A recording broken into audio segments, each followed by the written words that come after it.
Big pass மூலமாக பாப்புலரான தாமரையோட behaviour ரொம்ப பெஸ்ட்டாக இருக்குது அப்படின்னு சொல்லிட்டு ரீசெண்ட் டைமாக அவங்கள பற்றின நிறைய சர்ச்சைகள் சோசியல் மீடியாவில் போயிட்டு தான் இருக்குது. ரீசெண்டாக நாஞ்சில் விஜயன் அண்ட் மரியா இவங்களோட பேபி ஷவர் ஃபங்க்ஷன் நடந்திருக்கு.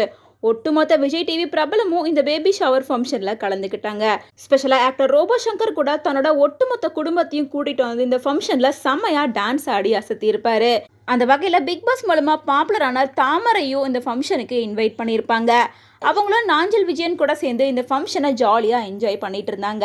இந்த நிலையில் யூடியூப் மற்றும் இன்ஸ்டாவில் வீடியோ போடுறது மூலமாக பாப்புலரான பிளாக்கி ஸ்டார் அப்படின்னு அழைக்கப்படுற சுரேஷ் அப்படின்றவரும் இந்த ஃபங்க்ஷனில் கலந்துக்கிட்டாரு.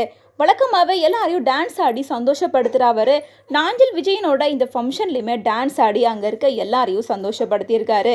மேலும் இவர் டான்ஸ் ஆடிட்டு இருக்கும்போது பின்னாடி இருந்து தாமரை மற்றும் சில பேர் சேர்ந்து இவரை ட்ரோல் பண்ண ஆரம்பிச்சிருக்காங்க. இதை பார்த்த ஃபேன்ஸ் பலருமே தாமரோட பிஹேவியர் சுத்தமாக சரியில்லை, காசு பண்ண வந்துட்டா பழசெல்லாம் மறந்துடுவாங்களா, இதுக்கு முன்னாடி தாமரை ஆடாத ஆட்டத்தையே இவர் ஆடிட்டாரு, அதுவும் தாமரை போட்டிருக்க காஸ்டியூம் பாருங்க, பிக் பாஸ்ல இருக்கும் போது சாரி கட்டிட்டு சுத்திட்டு இருப்பாங்க, எனக்கு சாரி போடுறது தான் பிடிக்கும், இதான் கம்ஃபர்டபுள் அப்படின்னு எல்லாம் கூட சொல்லிட்டு இருந்தாங்க. இப்போ டிவி சீரியலில் நடிக்கிறதால இவங்க பாப்புலர் ஆயிருக்கலாம். ஸோ இவங்களோட காஸ்டியூமும் சேஞ்ச் ஆயிருக்கலாம். சில பேர் தாமரைக்கு சப்போர்ட் பண்ணுற மாதிரி அவங்க ஃபன்னாக தான் பேசிட்டு இருந்தாங்க, இதில் தப்பாக எதுவும் இல்லை அப்படின்னு சொல்லிட்டு வராங்க.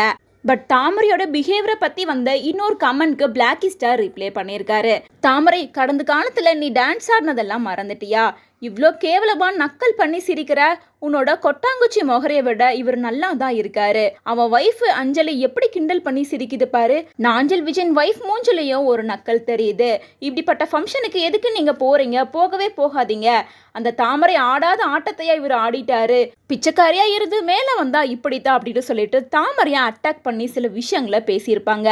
அதுக்கு ரிப்ளை பண்ண பிளாக்கி ஸ்டார் என்ன சொல்லியிருக்காருன்னா, ஐயோ தயவு செஞ்சு நாஞ்சில் அண்ணாவையும் அவங்க ஒய்ஃபையும் பற்றி பேசாதீங்க, அவங்க ரெண்டு பேரும் ரொம்ப பாவம் அப்படின்னு மென்ஷன் பண்ணியிருக்காரு. ஆனால் தாமரையை பற்றி வந்த தப்பான எந்த விஷயத்துக்கும் தாமரை பாவம் அப்படி ஒரு விஷயம் நடக்கவே இல்லை அப்படின்னு சொல்லாமல் தாமரை பற்றி வந்த எல்லா நெகட்டிவ் கமெண்ட்ஸ்க்கும் லைக் பண்ணியிருக்காரு. ஸோ இதுல இருந்தே தாமரையை பற்றி வந்துட்டு இருக்க எல்லா விஷயமும் உண்மை அப்படின்றது கன்ஃபார்ம் ஆயிருக்கு.